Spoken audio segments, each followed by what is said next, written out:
Hello everyone, I'm Chad Bierman, and this is my hypothesis on the origin of the universe and the origin of the Big Bang, more specifically.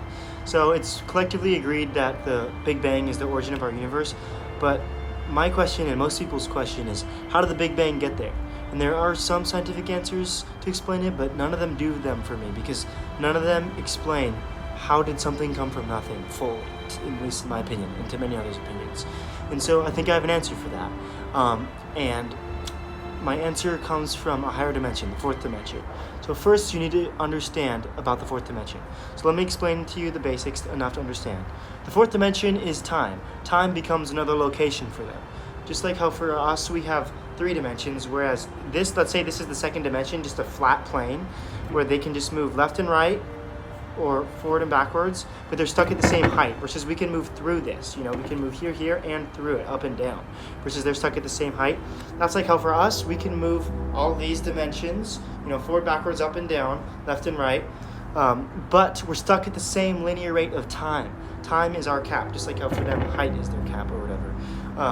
So we're stuck at the same linear rate of time, and time operates at the same consistent speed for us at all times, unless if you're talking about time dilation. But that just has to do with gravitational pulls being so strong in certain areas, like a black hole, that it warps time because it's so strong, it's pulling time into it. But basically, so for a higher dimensional creature or whatever, time for them, they could move through just like a location, They could move through it just like how we can move through this. And so with that said, they could literally just move through time however they want. And so technically, if they're going to the beginning of time, they could just go past it. There's no beginning, there's no end. Time is a location for them. And I think a good way to think about time for them is like a sphere. You know how Earth is a sphere, it's just a location. You can't say there's an origin location on Earth. What would we say the origin location is, unless if we all just to agree to one? But technically there's no origin location. And if you think of time like a sphere for them, there's no origin location of time, sphere. I think the best way to think of time for them is like a circle, like finite but boundless, Like you can go through, there's no beginning or end. It's just like you can go around it. And that is my point. There's no beginning or end of time for a higher dimension. I think the idea of a beginning or end is a third dimensional limitation of thought, because we're used to time being linear. But if you go to a higher dimension, there is no beginning or end. They have time as just a location. And so my idea is that some type of ripple or force in this higher dimension, or even if it's a god or something, that force sparked the Big Bang for our dimension, in our universe. And boom, our universe has been going on ever since. In case that wasn't clear enough, let me explain my argument more clearly here. So now that you understand the fourth dimension, I want to say that I believe my main argument is that the creation of our universe, the start of the Big Bang, was only able to happen because of a higher dimension where time has no beginning or end, because time is just a location for them. And since this place always has existed and always will exist because time is just a location for them, a ripple, a fluctuation, or a force or whatever sparked our universe from this already existing place. And that's where we came from. And this existing place could be from the fourth dimension, it could be from a higher dimension, it could be from the fifth, it could be from, you name it, And this could have been a quantum fluctuation from a higher dimension, it could have been a ripple, a force, it could have been God. What we believe is God, in the term of him being always was, always will be, eternal, that aligns with scientifically a fourth dimension or higher, where time is just a location. And for some reason I haven't really heard anyone talking about how this higher dimension would have no beginning or end. But if time is just a location for them, then why would it have a beginning or end if it's a location? Because wouldn't it just, make so much more sense to me than anything else I've heard. And this aligns with the multiverse theory. A higher dimension could be creating universes all over the place, and there could be a bunch of different universes being, there could be one-dimensional universes, two-dimensional universes, three-dimensional universes, four-dimensional, five-dimensional, you name it. However many dimensions something creates by a ripple or a force or a god or whatever we want to think of it as. And I don't know how we prove what it is, but someday we'll get there. And yeah, I think that is the origin of our universe, guys. I think I found it out. I don't know. We gotta test it, but it's the only thing that's made full sense to me. This also aligns with the cyclical theory of the universe, where our universe repeats itself. It has the Big Bang, and then maybe it's going around a sphere. Like I said, time's a sphere. Maybe it goes, or technically it'd be a hypersphere, because it's a fourth dimensional sphere. It goes around it and then comes back, and then maybe, so let's say this is the Big Bang, the origin of the sphere, and this is a sphere. It goes around the sphere, and then this is like, maybe we're right here, maybe right here, the universe starts shrinking, black holes start sucking everything up, so finally the Big Bang happens again right here.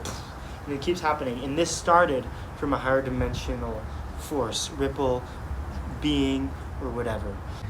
And another note to add to that is that a fourth dimensional creature or a higher dimensional creature of any kind, or even just force, could be traveling through that sphere however it pleases. Meanwhile, we were stuck linearly along this because we experience time at a constant rate, which is the speed of light, because we're third dimensional.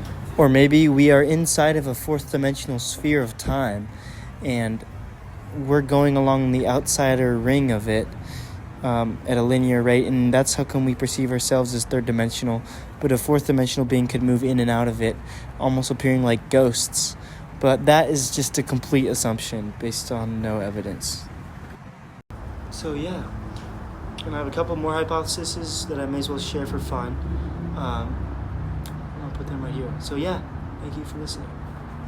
Last idea is the idea of how one dimension leads to the next. Once you get to the highest dimension, this is just a really far-fetched idea with no evidence or whatever, but maybe it goes right back to the first dimension, like how string theory has 11 dimensions. Maybe once you reach the 11th dimension, it points back to the quantum level, and it's like a cyclical dimensional thing too, where the only way you can explain the 11th dimension is the first dimension. Just like how we can explain the origin of our third dimension with the fourth dimension being time, or it could be any higher dimension. It could be a higher dimension than the fourth, where time would still operate as a location for them, because, for us, this is still a location for us, three-dimensional people. A two-dimensional place is still a location. We just have this extra location. And a person in a fourth dimension, they would still have all of our locations or whatever, our dimensions, plus the time being a dimension, a location, where they could travel through it just as simply a location. Yeah. And then I have some extra ideas I may as well share. One is about, quantum linking, where if you split a photon, they're linked, and if you move one, wherever the other one is in the universe, it'll move to, at the speed of light, even if it's 100,000 light years away. We could do, once we figure out how to tame that, we could put a Bose-Einstein concentrate or something in that, or like an audio file into that photon, and then it would travel right to the other one. And even if you have a person 100,000 light years away, they'd receive the audio signal right away, leading to instantaneous space communication. And I don't know if that's already an idea or not, but I thought I'd share that idea. Another idea is using Bose-Einstein condensates, which is the fifth state of matter. Using that for music production. I'm a producer, musician, and so I was thinking that state of matter takes frequencies and makes them operate at a really slow wavelength, or it actually matches the phase of everything. And from an audio production standpoint, that's one of the hardest things to do. So if you can match the phase of everything, then it would add like special harmonics on the quantum level and make it freaking perfect. You'd have the best phase alignment ever in music production. Which, this is all music production things, but music people would know what I'm talking about. So let's say there's a piece of outboard gear that's a Bose-Einstein concentrate. You plug into it, send your audio into it, you send it out back into the computer. Phase alignment, perfectly. I don't know, just an idea. Or a computer could be made out of it. Quantum fluctuations and synthesizers could be a thing. Of course, there is an issue. We'd have to learn how to control the Bose-Einstein condensate, because it can kind of cancel things out of phase. So you'd want to make sure it aligns phase. But yeah, those are all my ideas. Physicists, please reach out to me if you want to ask more questions, because I like to think a lot. I'm very creative-minded.